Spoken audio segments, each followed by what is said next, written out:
Création d'un dessin orienté objet en utilisant les différentes fonctionnalités SIG et quelques fonctions spécifiques de dessin d'Intellimap V10. Au cours de cette démonstration, nous allons utiliser plus particulièrement le module ImapGIS d'Intellimap V10 afin de créer rapidement un dessin orienté SIG. Nous verrons également comment Intellimap V10 peut nous permettre d'échanger ces données avec les différents SIG du marché. Nous allons donc commencer par apporter des données cadastrales au format EDIGEO. Pour ce faire, nous allons utiliser la commande import de plusieurs échanges EDIGEO. Cette commande nous permet de sélectionner évidemment dans un premier temps le répertoire source contenant le ou les lots de données EDIGEO qui peuvent être éventuellement répartis sous différents répertoires contenant différentes communes. Nous allons pouvoir également choisir un fichier de configuration permettant de configurer l'import, la possibilité de choisir entre regrouper toutes les communes dans un seul dessin ou traiter chaque commune dans un dessin séparé, et enfin en post-traitement la possibilité d'exporter les classes d'objets à différents formats, shapefile ou mapinfo. Donc réaliser le traitement. Dans cet exemple, nous allons charger une commune complète composée de 8 sections, donc ce qui est en train de réaliser le logiciel.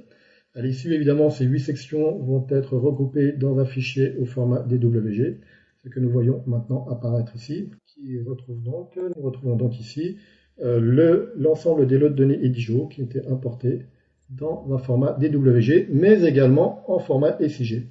Ainsi, si je vais dans l'onglet SIG de mon assistant, je retrouve l'ensemble des classes d'objets qui ont été issues, qui ont été retrouvées à l'issue de l'import EDIGEO, classe d'objets SIG issues du cadastre, bien évidemment, ici, avec les différentes classes bâtiments, sections, classes surfaciques, et tout ce qui est également linéaire, voirie et ponctuel. Ainsi, depuis cet assistant, nous allons pouvoir sélectionner les classes que l'on rend interrogeables, par exemple ici, bâtiment, parcelle et voirie, nous allons rendre interrogeable, et que nous allons interroger en cliquant sur ce petit bouton.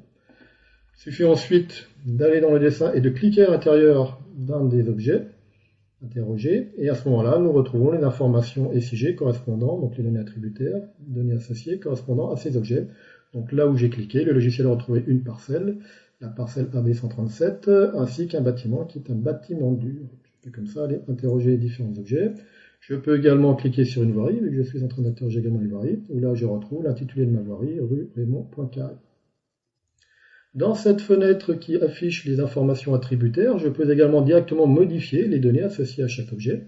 Imaginons que dans cette parcelle, par exemple, je souhaite modifier la description pour y indiquer une information particulière. Il me suffit de double-cliquer dans cette case description et d'aller y écrire tout simplement la nouvelle valeur de cet attribut touché par un projet urbain, par exemple. L'ensemble de ces informations modifiées est directement mise à jour dans le dessin, dans le fichier DWG, ce qui me permet de retrouver ces informations modifiées. Une fois l'interrogation terminée, je peux quitter cette petite fenêtre. Évidemment, le logiciel nous propose tout un ensemble de fonctionnalités permettant de créer de nouvelles classes d'objets ou de modifier des classes d'objets existantes. Prenons l'exemple ici de rajouter un attribut sur la classe bâtiment.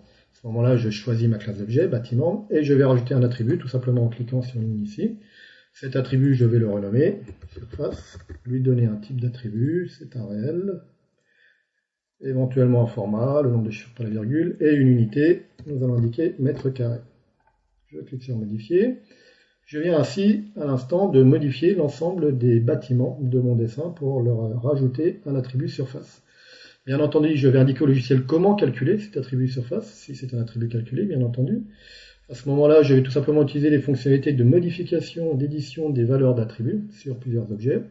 Je vais choisir la classe que je vais traiter, bâtiment. Quels sont les objets parmi les bâtiments que je vais traiter? Nous allons sélectionner tout. Et j'accède à ce moment-là aux attributs associés au bâtiment. Je clique sur surface.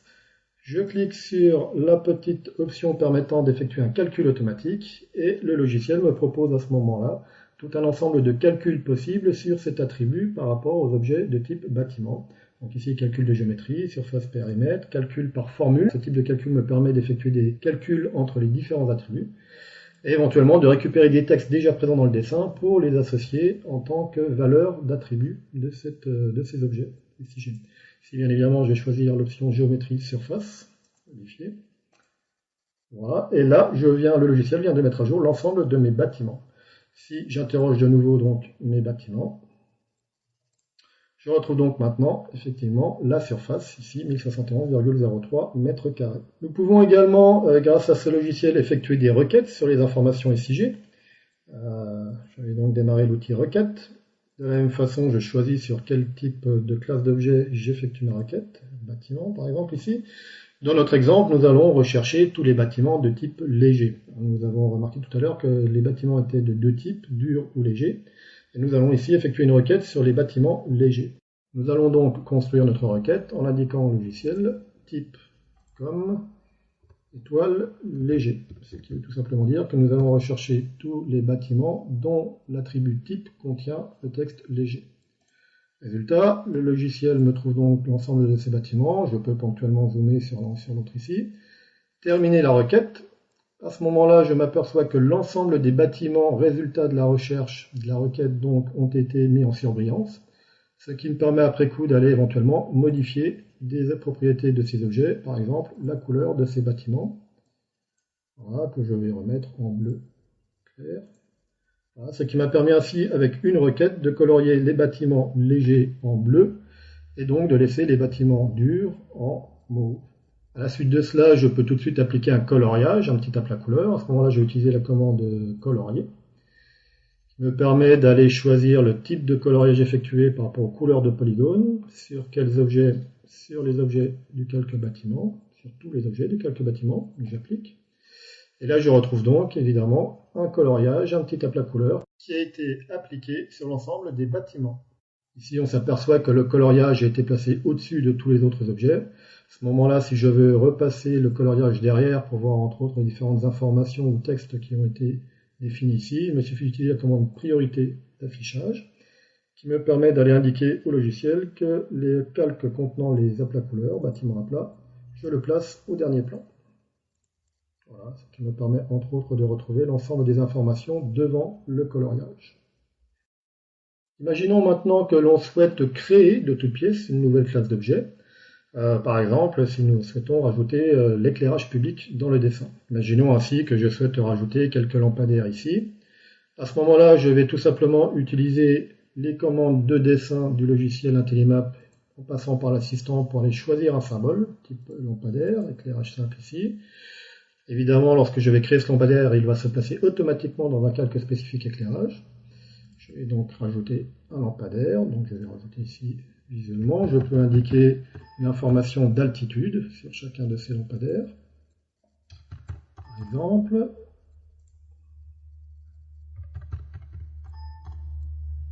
voilà, donc là je viens de rajouter 3 lampadaires qui ont été placés automatiquement dans le calque éclairage. Comme on peut le voir au bout de mon curseur, où je vois apparaître une infobulle qui me donne l'ensemble des informations correspondant à cet objet lampadaire.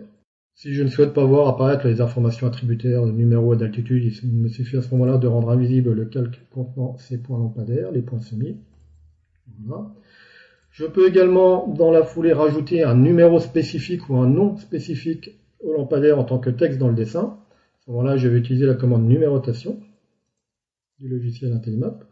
J'ai évidemment quelques options de numérotation, entre autres le calque contenant les textes de numérotation. Je vais les placer dans le calque éclairage nu, par exemple. Vous remarquez au passage que je n'ai pas besoin d'aller créer directement le calque dans l'outil de gestionnaire de calque. Je le crée directement dans l'outil numérotation qui le créera automatiquement, évidemment, lors de la création des numéros. Je vais démarrer la numérotation. Vous remarqué que j'ai une petite fenêtre ici qui me permet d'aller indiquer le numéro. Et je vais les appeler, par exemple, lampe 1, lampe 2, etc. Donc ici, nous allons commencer par lampe 1. Voilà. Cet outil de numérotation, évidemment, me propose un texte automatiquement incrémenté. Lampe 1, lampe 2, lampe 3. Je termine. J'ai maintenant un dessin de lampadaire avec une information associée à ce lampadaire. Je vais tout simplement transformer tous ces objets de dessin pur en SIG. Pour ce faire, je vais créer une nouvelle classe d'objet avec l'outil création classe d'objet. Je vais aller indiquer au logiciel que j'ai choisi le calque contenant les lampadaires, éclairage, pour le transformer en classe d'objet de type ponctuel. Je vais associer de nouveaux attributs à cette classe d'objet. Donc je vais créer un nouvel attribut numéro, un nouvel attribut armoire, type de console. Vous remarquez que la création des attributs est quand même assez rapide. Type de luminaire. Type lampe. Évidemment, ce que je suis en train de faire, j'aurais pu le récupérer automatiquement grâce à la récupération d'un modèle conceptuel de données. Date, posement. Et enfin, un dernier attribut, photo, pour lequel évidemment je vais essayer d'associer des photos de lampadaires. Donc tous les attributs, je vais les laisser en tant que chaîne de caractères, sauf l'attribut photo que je vais mettre en hyperlien. La puissance, je vais également la passer quand même en entier, c'est une valeur numérique. Et je vais rajouter une unité watt. Et je clique. Donc là, l'ensemble de mes lampadaires ont été transformés en objets SIG, ce qui fait que désormais ils sont interrogeables. Je retrouve donc ma classe d'objet ponctuel éclairage, que je peux interroger, évidemment, sur un lampadaire. Nous avons pour l'ensemble des informations qui apparaissent, qui pour l'instant sont vierges. Nous allons donc renseigner ces informations. Dans un premier temps, nous allons donc réassocier le texte du dessin correspondant à l'information du numéro de lampadaire à la valeur numéro, la valeur attributaire numéro sur le lampadaire. Pour ce faire, nous allons effectuer une modification de valeur d'attribut. Je vais quitter ma fenêtre de consultation. Je reviens dans mon outil de modification de valeur d'attribut. Sur la classe d'objet éclairage, je sélectionne tout. Sur l'attribut numéro, je vais effectuer un calcul de récupération de texte dans le dessin. Je vais donc récupérer ce qui est dans le calque éclairage num, avec une certaine valeur de recherche, distance de recherche, pour que le logiciel retrouve en fait toutes ces informations. Je valide. Je vérifie que mon opération a bien fonctionné en interrogeant de nouveau les lampadaires. Si j'interroge maintenant mon lampadaire ici, je retrouve bien mon numéro lampe 2. Même que si j'interroge évidemment mon troisième lampadaire, je retrouve bien mon numéro lampe 3. Concernant les autres données, l'armoire, le type de console, type de lumière, etc., il se trouve que j'ai un fichier Excel qui contient ces données. Je vais donc réimporter ce fichier Excel pour l'associer à l'ensemble des données de chacun des lampadaires de mon dessin. Pour ce faire, je vais utiliser la commande de récupération et d'import des valeurs d'attributs. Ici. Évidemment, je vais choisir sur quelle classe d'objet je vais associer ce fichier, la classe éclairage. Je vais choisir mon fichier, donc fichier au format texte, format CSV issu d'un fichier Excel ici. Je peux prévisualiser mon fichier en cliquant ici. Je retrouve donc l'ensemble des informations et je remarque que la première valeur, code foyer, correspond à mon numéro que je retrouve dans mon dessin. Je vais donc utiliser cette valeur pour faire le lien entre le numéro de lampadaire dans mon dessin et le fichier que je vais importer. Je vais donc faire une association entre les différentes valeurs du fichier et les différents attributs. Donc, à la valeur numéro attributaire, je vais associer la colonne code foyer, armoire, le nom de l'armoire, le nom de la console. Donc, tous ces champs-là correspondent aux colonnes de notre fichier importé, bien entendu. Le nom du luminaire, la famille de lampes, la puissance, bien entendu, et la date de pause ici. Je vais indiquer quel est le lien clé. Il s'agit évidemment de numéro, qui va faire la jonction entre les deux. Et j'importe. Ce qui fait que désormais, si j'interroge de nouveau mes lampadaires, je retrouve l'ensemble des informations que je viens d'importer, qui ont été automatiquement associées à l'ensemble de mes lampadaires. Bien entendu, en ce qui concerne l'attribut photo, je vais tout simplement compléter cette information en cliquant et en modifiant directement la valeur ici. Pour ce faire, il me suffit de cliquer dans cette case et d'aller choisir dans mes répertoires un lien vers un fichier, ici par exemple la lampe 1. Je vais me mettre sur la lampadaire 2 et y associer une autre photo, par exemple lampe 2. Et donc là, je viens de mettre à jour directement l'ensemble de mes données correspondant à ces lampadaires, dont la photo. Ce qui fait que désormais, si je clique sur lampe2.jpg, je retrouve évidemment un aperçu de cette image de lampadaire. L'ensemble de ces données que je viens de constituer, je peux évidemment les importer ou les réexporter exactement vers d'autres SIG du marché. avec les différents outils d'import-export au format map-info, shapefile, au format map-info plus shapefile d'un seul bloc, au format GeoConcept également en termes d'export. Je peux utiliser par exemple cet outil d'export simultané qui me permet d'un seul bloc d'exporter à la fois mes différentes classes d'objets et mes différentes couches, mes différents calques au format map-info, au format shapefile ou même au format DWG pour ressortir simplement un calque au format DWG. À ce moment-là, je peux par exemple choisir d'exporter la classe bâtiment au format MIFMID et au format shapefile. Je peux également choisir d'exporter les cours d'eau au format tab, map-info, l'éclairage au format shapefile et éventuellement au format DWG de tout exporter. Je peux choisir évidemment ensuite la destination, le répertoire destination de mes exports. Voilà, export SIG, j'exporte. Donc le logiciel réalise chacun des exports et me propose à la fin d'ouvrir le dossier contenant ces exports. Je retrouve donc dans ce répertoire l'ensemble des fichiers aux différents formats exportés, DWG, MIFMID et également shapefile. De la même manière, nous allons pouvoir à l'inverse importer des données au format SIG, type shapefile ou map-info. Dans notre exemple ici, nous allons importer des données au format shapefile représentant les réseaux d'eau potable. Alors juste avant, nous allons réaliser une reprojection, parce qu'en effet, actuellement, nous sommes dans un dessin qui est en coordonnées coniques conformes Love Zone, en CC49, et l'ensemble des données de réseau sont dans un autre système de coordonnées, en Lambert 93, et je souhaiterais retrouver l'ensemble dans le même système de coordonnées en Lambert 93. Donc pour ce faire, je vais réaliser un changement de projection de ce dessin courant. Je vais donc utiliser l'outil de projection. Voilà, le logiciel va tout simplement demander quel est le système actuel.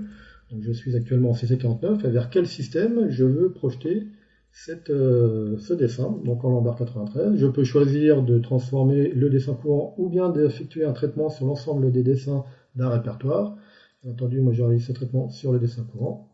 Je l'applique. Voilà. Et là, le logiciel vient de me retransformer l'ensemble des coordonnées du dessin en Lambert 93.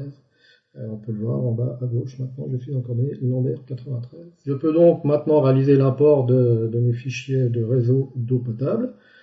Je vais donc utiliser l'outil d'import multiple au format shapefile. Voilà, je vais choisir évidemment l'emplacement des fichiers que je vais importer, réseau EP, de tout regrouper dans le dessin courant, depuis le traitement. Voilà.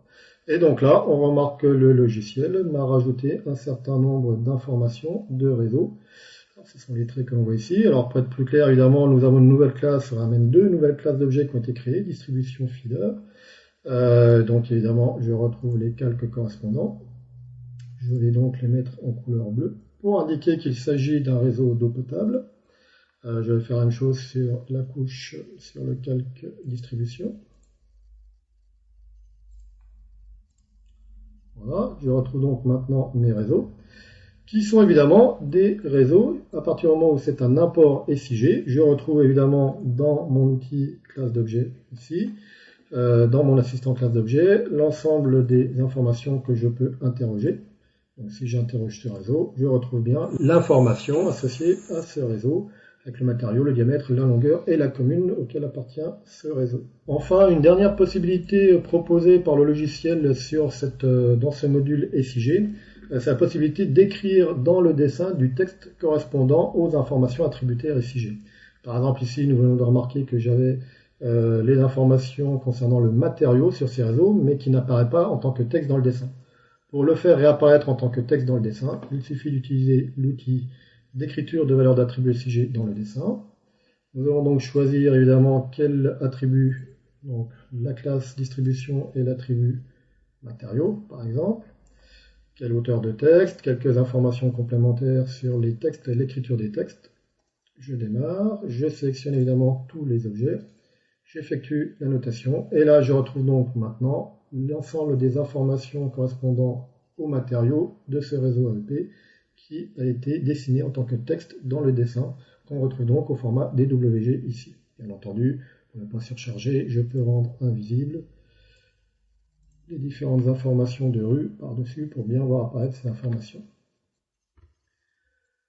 Comme vous avez pu le constater au cours de cette présentation, le logiciel Intellimap et en particulier le module IMAPGIS de ce logiciel vous propose tout un ensemble de fonctionnalités très intéressantes et très simples d'utilisation en termes de gestion de systèmes d'information géographique au sein d'un environnement au format DWG.